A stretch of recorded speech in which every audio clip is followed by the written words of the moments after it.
Baik, Assalamualaikum warahmatullahi wabarakatuh. Salam sejahtera, salam GBN, salam Malaysia dan salam kuasa ketiga. Ya, jadi kita beri beberapa saat untuk lebih ramai masuk supaya saya boleh mulakan live khas saya hari ini, yang bersempena dengan kempen mat darurat. Ya, so saya pun ada input sedikit. Sebenarnya live tamat darurat ni ataupun untuk membuat satu live bagi memberikan hujah-hujah saya mengapa darurat ni amat perlu dihentikan dengan kadar segera, telah pun saya pertimbangkan agak lama. Tetapi selepas saya melihat bahawa ada kempen ini tengah diusahakan oleh puak pembangkang, ya, jadi saya mengambil keputusan untuk menunggu sehingga kemuncak, ya, kempen tersebut, iaitu hari ini, sebelum saya membuat sebarang komen, supaya saya boleh, daripada memberikan komen itu secara peribadi, saya boleh menyatakannya sebagai satu bentuk sokongan terhadap pihak yang menganjurkan kempen tamat darurat ni. Okay, so sebab itulah saya tangguhkan live ini. Baik, hari ini sudah berlaku satu pergerakan ke Istana Negara yang dihadiri oleh Tun Dr. Mahathir Mohamad, ya, berserta beberapa pemimpin pembangkang yang lain, dan ini adalah satu inisiatif yang amat berjaya dan amat baik, dan ianya dilakukan supaya satu memorandum boleh dihantar, satu message boleh dihantar kepada pihak istana, ya, sebab ada pihak yang ingin menghadap Yang di-Pertuan Agong untuk membentangkan sebab-sebab perlunya darurat ditamatkan dengan serta-merta. Okey. Baik. So mengapa saya sokong padu? Okey, saya live hari ini akan ceritakan mengapa saya sokong padu tamat darurat. Okey. Itu satu. Nombor dua, live ini akan menceritakan mengapa saya berpendapat bahawa kerajaan gandingan Perikatan Nasional dan Barisan Nasional hari ini adalah kerajaan yang paling zalim dan paling kurang prihatin. Okey. So kedua-dua ni saya akan ceritakan dan saya akan komen sedikit berkenaan dengan mesej Anwar Musa yang berpura-pura dia tidak tahu mengapa, bagaimana darurat ni boleh ganggu gugat kestabilan ekonomi. Dia nak belajar. Jadi hari ni saya nak ajar Anwar Musa. Okey.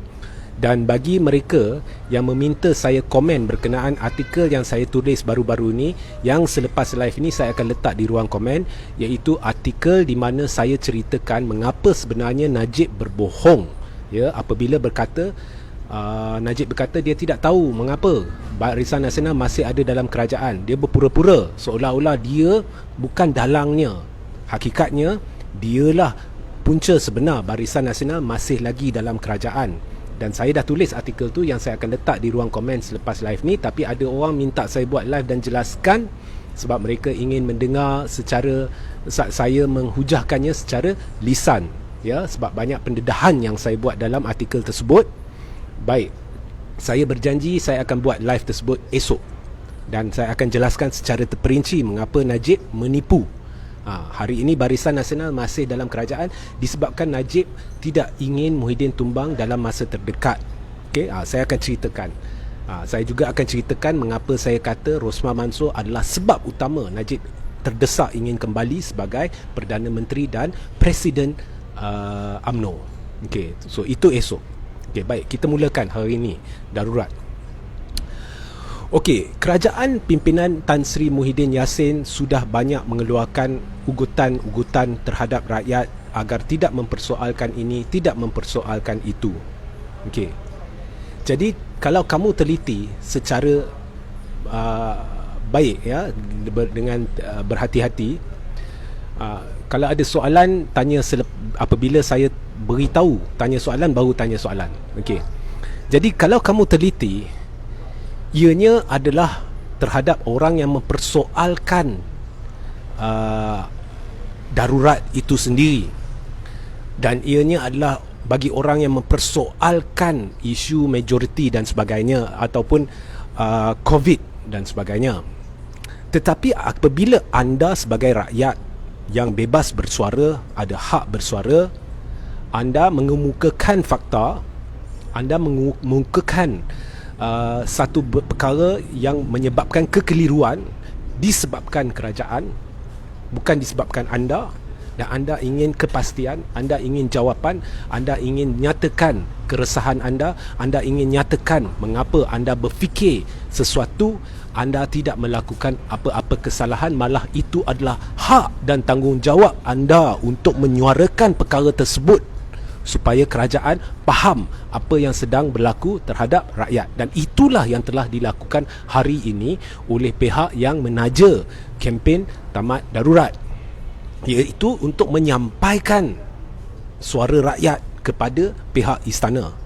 Dan adalah benar bahawa rakyat makin marah bukan hanya dengan kerajaan tetapi dengan pihak istana. Itu adalah benar, dan itu boleh dilihat menerusi media sosial, khususnya Facebook, okey, di mana rakyat merayu-rayu kepada Yang di-Pertuan Agong di portal merata-rata, okey, meminta agar darurat ditamatkan, dan mereka merasakan bahawa rayuan mereka tidak sampai kepada telinga Duli Yang Maha Mulia Seri Paduka Baginda Yang di-Pertuan Agong. Itu adalah benar. Jadi menyuarakan perkara ni adalah menjadi tanggungjawab rakyat supaya benda ni akan sampai kepada pengetahuan Yang di-Pertuan Agong. Okay. Kerajaan hari ini menimbulkan pelbagai peraturan, ordinan, okay, dan atas alasan darurat. Nah, tidak ada sesiapa mempersoalkan proklamasi darurat itu sendiri, kerana adalah menjadi hak Yang di-Pertuan Agong untuk mengisytiharkan darurat atas nasihat Perdana Menteri, okay, ataupun untuk Seri Paduka Baginda Tuanku mengisytiharkan darurat jika dipikirkan ada sebab untuk isytiharkan darurat itu berdasarkan peruntukan dalam Perlembagaan Persekutuan. Tetapi persoalan tetap timbul pada ketika darurat itu diisytiharkan, pada ketika Tan Sri Muhyiddin Yassin memberi nasihat kepada Yang di-Pertuan Agong. Adakah Yang Muhyiddin memiliki majoriti? Kerana pada ketika itu sudah berlaku kekeliruan. Mengapa timbul kekeliruan ni? Sebabnya congakan kasar yang boleh dilakukan oleh rakyat atau sesiapa sahaja, khususnya selepas dua ahli parlimen mengisytiharkan akan tarik sokongan daripada kerajaan, menunjukkan Muhyiddin tidak memiliki majoriti. Itu berdasarkan congakan rakyat. Dan kegagalan Muhyiddin untuk membenarkan, malah beliau halang parlimen daripada mengadakan undi tidak percaya supaya keabsahan kerajaan, pimpinannya dapat diputuskan atau ditentukan. Dan perkara itu amat penting kerana suka tak suka ini bukanlah kerajaan pilihan rakyat, ini bukanlah kerajaan mandat rakyat. Suka tak suka istilah ini, tetapi ini adalah kerajaan menerusi proses rampasan kuasa, sama ada secara langsung atau tidak langsung. Ya. Ada orang akan kata pilihan raya umum bukannya untuk pilih kerajaan, ianya untuk pilih wakil rakyat. Betul. Dari sudut perlembagaan, betul. Tetapi kelaziman di negara ini sehingga hari ini adalah ianya di pilihan raya setakat ni adalah pertembungan dua puak yang ingin membentuk kerajaan. Jadi pada PRU 14, seperti pilihan raya sebelum tu, ianya adalah pembangkang lawan blok kerajaan atau Pakatan Harapan lawan Barisan Nasional. Dan rakyat pergi ke medan pilihan raya dengan anggapan bahawa apabila satu blok atau satu gabungan itu menang, maka mereka akan bentuk kerajaan. So secara tidak langsung, pilihan raya itu adalah pilihan rakyat siapa yang harus bentuk kerajaan. Jadi secara tidak langsung rakyat memilih kerajaan, pimpinan Pakatan Harapan. Okey? Tetapi berlaku rampasan kuasa. Dari sudut itu memang berlaku rampasan kuasa. Dan dalam satu hujah Muhyiddin sendiri, dalam salah satu daripada berpuluh-puluh perutusan yang telah dikeluarkannya, Muhyiddin sendiri pernah beritahu, saya tahu ini bukanlah kerajaan pilihan rakyat.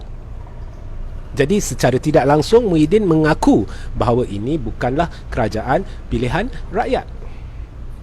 Dan secara tidak langsung Muhyiddin telah mengaku apa yang saya baru beritahu, bahawa dalam pilihan raya umum secara tidak langsung kerajaan rakyat telah memilih kerajaan yang mereka inginkan.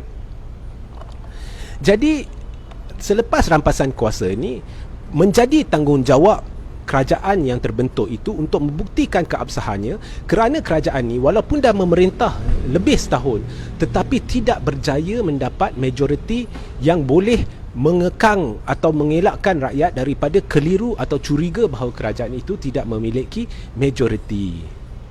Sebab conghakan-conghakan yang dibuat oleh rakyat menunjukkan kerajaan tidak memiliki majoriti. Dan conghakan ini bukan hanya dilakukan oleh rakyat. Conghakan ini dilakukan oleh pelabur. Sebab itu pelabur amat takut kepada kerajaan kita, amat takut kepada negara kita. Sebab itu pelabur elakkan negara kita. Sebab itulah dah keluar laporan-laporan daripada pakar-pakar ekonomi dunia, bertaraf dunia, yang mengatakan sebab utama Malaysia paling mundur dari segi pencapaian ekonomi kebelakangan ini berbanding dengan negara-negara serantau, berbanding dengan Filipina, berbanding dengan Thailand, berbanding dengan Singapura dan sebagainya, adalah disebabkan ketidaktentuan dan masalah urus takbir dan ketidaktentuan politik. Jadi ini adalah common sense. Ini adalah satu perkara yang logik, yang tidak perlu kita ada pakar ekonomi, tidak perlu kita ada pakar politik untuk menjelaskan kepada rakyat bahawa ini adalah masalah besar dan menyebabkan negara kita makin mundur dan makin mudarat. Ekonomi kita makin mudarat. Tidak perlu pakar untuk menjelaskan.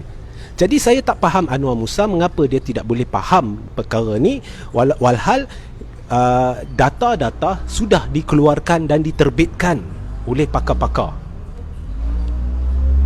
Ya? So, negara kita mengalami satu masalah yang besar dari sudut politik, dari sudut kestabilan politik, dari sudut persepsi pelabur. Pelabur nampak politik kita amat tidak stabil. Pelabur nampak bahawa berlaku rampasan kuasa. Pelabur takut. Kalau saya ada dana berjuta-juta ringgit, saya tidak akan melabur di Malaysia. Sebab saya takut bahawa kerajaan kita adalah satu kerajaan yang telah masuk mentadbir menerusi rampasan kuasa. Dan dalam kala tidak tentu hala, tidak tentu sama ada kerajaan itu absah ke tidak, tidak tentu sama ada kerajaan memiliki majoriti ke tidak, dilakukan darurat. Jadi sudah pasti kekeliruan rakyat disebabkan kegagalan kerajaan untuk membenarkan keabsahannya diuji, kekeliruan rakyat akan menambah. Dan kemudian kerajaan tidak boleh salahkan rakyat apabila mempersoalkan perlukah darurat, atau adakah darurat ini telah diisytiharkan atau bukan diisytiharkan oleh Agong. Agong kita tak persoal, dipohon oleh Muhyiddin daripada Agong disebabkan dia tahu kerajaan dia akan tumbang dan dia ingin menentukan bahawa kerajaan dia tidak tumbang supaya dia boleh kekal berkuasa. Jadi sekiranya rakyat dihukum apabila menimbulkan kekeliruan ini, menyuarakan kekeliruan mereka, menyuarakan rasa tidak puas hati mereka, itu adalah ciri-ciri satu kerajaan yang amat zalim, kurang prihatin. Jadi label prihatin ni yang telah diberi oleh kerajaan pada diri dia sendiri adalah tidak tepat. Jauh sekali prihatin. Ini adalah kerajaan yang zalim. Kalau kita lihat ruang komen di merata-rata, bila masuk babak Muhyiddin ni hancur. Bila masuk babak Perikatan Nasional ni hancur. Bila masuk babak Barisan Nasional ni hancur. Ya. Malah kalau kita lihat satu penganalisis, dia dah beritahu di Sarawak jangan harap Barisan Nasional akan menang walau satu kerusi sekalipun, sama ada di peringkat negeri atau di peringkat persekutuan dalam pilihan raya. Itulah, that is how bad the situation is. On the street, kalau saya jumpa 10 orang, 10 akan menyatakan rasa tidak puas hati mereka terhadap kerajaan disebabkan darurat, disebabkan PKP dan sebagainya. jelas sekali kita boleh lihat hukuman-hukuman yang tidak munasabah kepada rakyat yang dah duduk sengsara disebabkan perangai kerajaan sendiri. Apabila mereka dihukum dengan begitu mudah, tetapi apabila kesalahan dilakukan oleh pak menteri, ahli-ahli parlimen blok kerajaan, macam-macam taktik untuk lengahkan keputusan sama ada mereka perlu dihukum atau tidak. Benda ni nampak jelas depan mata. Dan dengan adanya darurat ini, sepatutnya ada ordinan yang jelas boleh rakyat nampak bahawa tanpa ordinan ini masalah COVID ni tidak boleh ditangani. Tetapi sehingga ini tidak ada apa-apa yang telah dibuat oleh kerajaan menggunakan darurat yang tidak boleh dibuat oleh kerajaan tanpa darurat dengan undang-undang yang sedia ada. Itu adalah hakikat. Dan ini meningkatkan lagi kekeliruan rakyat. Ini meningkatkan lagi keresahan rakyat. Ini meningkatkan lagi rasa tidak puas hati rakyat. Ini meningkatkan lagi syak rakyat terhadap kerajaan. Kononnya kerajaan telah meminta Yang di-Pertuan Agong untuk mengisytiharkan darurat kerana ingin kekal berkuasa. Jadi itulah situasi sekarang di dalam negara ni. Dan kalau tidak ada darurat, saya boleh beri jaminan bahawa kerajaan ini tidak akan bertahan. Tidak akan bertahan. Okey? So saya amat sokong padu kempen tamat darurat ini kerana ianya amat perlu. Dan apabila darurat digunakan untuk memantapkan politik, memantapkan ekonomi, pelabur akan yakin. Tetapi pelabur bukannya bodoh. Dia boleh nampak semua yang saya ceritakan ni bukan hanya rakyat jelata yang nampak, pelabur nampak. Pelabur lebih nampak sebab pelabur akan lebih berhati-hati dan mengkaji dengan mendalam sebelum mengeluarkan dana dia untuk pelaburan di dalam negara ini. Jadi sudah pasti dia nampak semua perkara ni dan dia pun mengesyaki darurat ini diisytiharkan untuk kelangsungan pentadbiran kerajaan ini yang telah merampas kuasa. Darurat tidak meredakan wabak COVID ni. Kalau kita lihat, ia makin teruk bawah darurat. Jadi memang timbul persoalan mengapa perlu darurat, dan memang nampak sangat darurat ini tidak perlu. Dan saya setuju dengan Prof Jomo semalam bahawa dalam sejarah ini hampir semua darurat yang dia telah diisytiharkan ada udang di sebalik batu sebelum ini. So itu adalah pendapat Prof Jomo dan saya setuju. Dan apabila Tun Dr. Mahathir Mohamad hari ini memberitahu bahawa kita perlu memang nampak sangat bahawa pengisytiharan darurat ini adalah kerana kerajaan ini takut hilang kuasa, memang tepat. Saya setuju. Apabila Tun Dr. Mahathir Mohamad memberitahu bahawa Melayu makin marah dengan istana, memang tepat. Saya setuju. Itulah hakikatnya yang telah disampaikan oleh Tun, yang telah disampaikan oleh Prof Jomo semalam. Jadi kerajaan ini adalah kerajaan yang paling buruk dalam sejarah dan terang-terang menggunakan sogokan kuasa dan kedudukan. Dan kalau kita ikut pendedahan seperti oleh Syafiq Abdal yang mendakwa berbilion digunakan untuk menarik ahli-ahli wakil-wakil rakyat kepada blok kerajaan, maka tidak hairanlah Muhyiddin kata negara kita tidak ada duit. Okey? Jadi kalau kita lihat semua ni, dan dengan lantikan yang terbesar dalam sejarah, dan apabila Muhyiddin berkata tidak ada duit, perlu wakafkan gaji dan sebagainya, ya, penjawat awam, tiba-tiba berlaku lantikan baru, timbalan menteri. Okey, so negara kita akan hancur, sudah berada di ambang kehancuran. Sekiranya gandingan Barisan Nasional ni dia pandai tuding jari. Gandingan Barisan Nasional dan Perikatan Nasional. Sebab jangan lupa ya, dalam kerajaan ni ada berbelas menteri dan timbalan menteri UMNO dan Barisan Nasional. Dan segala keputusan kabinet ni adalah keputusan kolektif melibatkan menteri-menteri Barisan Nasional. Contohnya nak isytihar darurat tu, apabila Muhyiddin mengadakan mesyuarat kabinet, semua menteri dan timbalan menteri Barisan Nasional memberi sokongan padu. Jadi Barisan Nasional nak tuding jari, Perikatan Nasional tak payah nak tuding-tuding jari. Ini adalah kerajaan gandingan Barisan Nasional dan Perikatan Nasional sedang menghancurkan negara ini. Dan kalau kita tidak ada perubahan, rakyat akan mudarat. PKP, lockdown bukan cara nak tangani virus. Saya adalah seorang saintis. Hari ini saya nak nyatakan dengan jelas, kalau korang perhati, COVID ni saya jarang sentuh. Sebab I know it's not, tak ada guna. Sebab globally dah ada satu naratif yang sedang dimainkan. Dan hari ini pun saya tak akan sentuh. Saya tak akan beritahu sebenarnya ini betul, ini salah. Takkan. Saya cuma menyatakan di sini kerelaan saya untuk berdebat dengan Menteri Kesihatan atau Dr. Noor Hisham sendiri di umum, di rangkaian televisyen pilihan kerajaan. Saya akan berdebat. Hujah saya ialah COVID ni, walaupun ada unsur-unsur kebenaran dia, tetapi ada naratif global, bukan hanya di Malaysia, global, berunsur konspirasi. Dan saya bersedia untuk berdebat pada bila-bila masa. Jadi selagi cabaran saya ni tak disahut, maka tak payah ceritalah. Tapi kalau disahut, saya bersedia. Sebagai seorang saintis, saya bersedia untuk berdebat di umum, live, di kaca TV, sama ada dengan Dr. Noor Hisham ataupun dengan Menteri Kesihatan, bahawa walaupun wabak COVID ni ada kebenaran dia, memang ada kebenaran dia, tetapi ada juga naratif konspirasi global. Okey? Pokoknya PKP ni saya setuju dengan Jomo semalam, Prof Jomo. Benda ni lama dulu saya dah beritahu. PKP is rubbish. Bagi pendapat saya lah, pendapat saya, ini hak saya, ini hak saya. Tak perlu, tak perlu, tak perlu.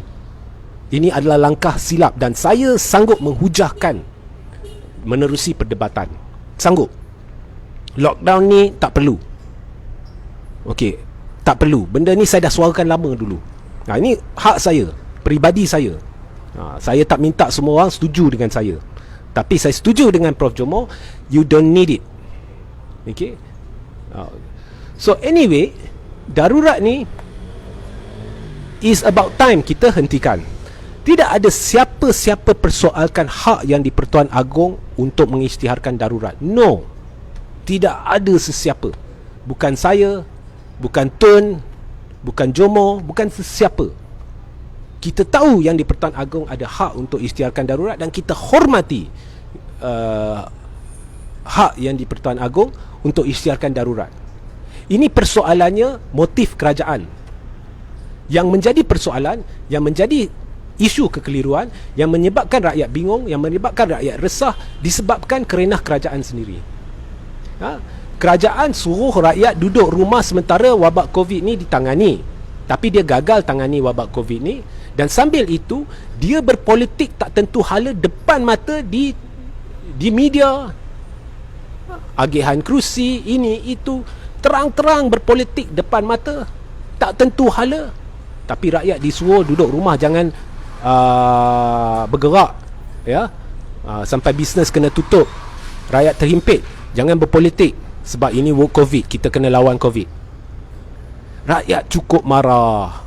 Rakyat cukup marah. Saya nampak sangat pilihan raya umum ke-15. Bilalah dia nak diadakan, aku tak tahu dan aku tak kisah. Ianya akan menjadi pilihan raya yang menghancurkan terus Barisan Nasional, yang menghancurkan terus PAS, yang menghancurkan terus PPBM.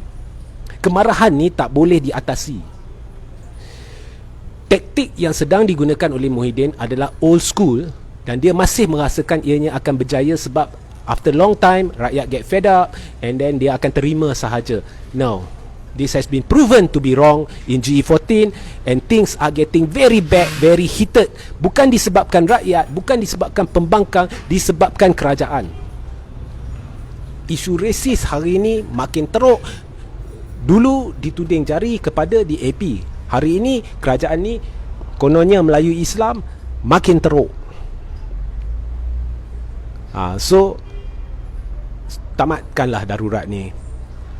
Parlimen perlu bersidang. Budak-budak boleh pergi sekolah. Semua banyak benda dah boleh, tapi parlimen tak boleh bersidang. Ha. Boleh buat Perhimpunan Agung UMNO dapat kebenaran, Parlimen tak boleh bersidang. Tak masuk akal. Rakyat tambah keliru benda ni. So bila mereka persoal, jangan salahkan mereka. Jangan salahkan mereka. Itu dah zalim. Faham? Itu dah zalim. Zalim, teramat zalim. Prihatin jauh sekali. Label ni dicap oleh mereka sendiri pada diri mereka sendiri. Ini dah zalim. So hentikanlah. Parlimen harus bersidang. Perlu ada undi tidak percaya untuk tentukan keabsahan kerajaan. Kalau tidak, bubar dan kita masuk pilihan raya. Ya. Saya bercakap benda ni atas dasar kebenaran, bukannya atas dasar apa yang saya inginkan secara peribadi. Adakah saya ingin pilihan raya ke tidak, adakah saya ingin benda ni ke tidak. Saya pun jangkakan saya setakat ni tak nampak, for many reason, for 101 reason. Ada banyak masalah yang saya tak nampak. Why should I bertanding dan sebagainya. Tak nampak. Banyak masalah. Tapi itu tidak menghalang saya daripada menyatakan kebenaran. Dan inilah kebenarannya berhubung darurat. Okay. So syabas kepada puak yang menganjurkan kempen tamat darurat ni. Satu langkah yang bijak, satu langkah yang patut, satu langkah yang amat ditunggu-tunggu. Kalau tidak disebabkan faktor-faktor tertentu, saya pun dah ada anjuran-anjuran tertentu ataupun mengikuti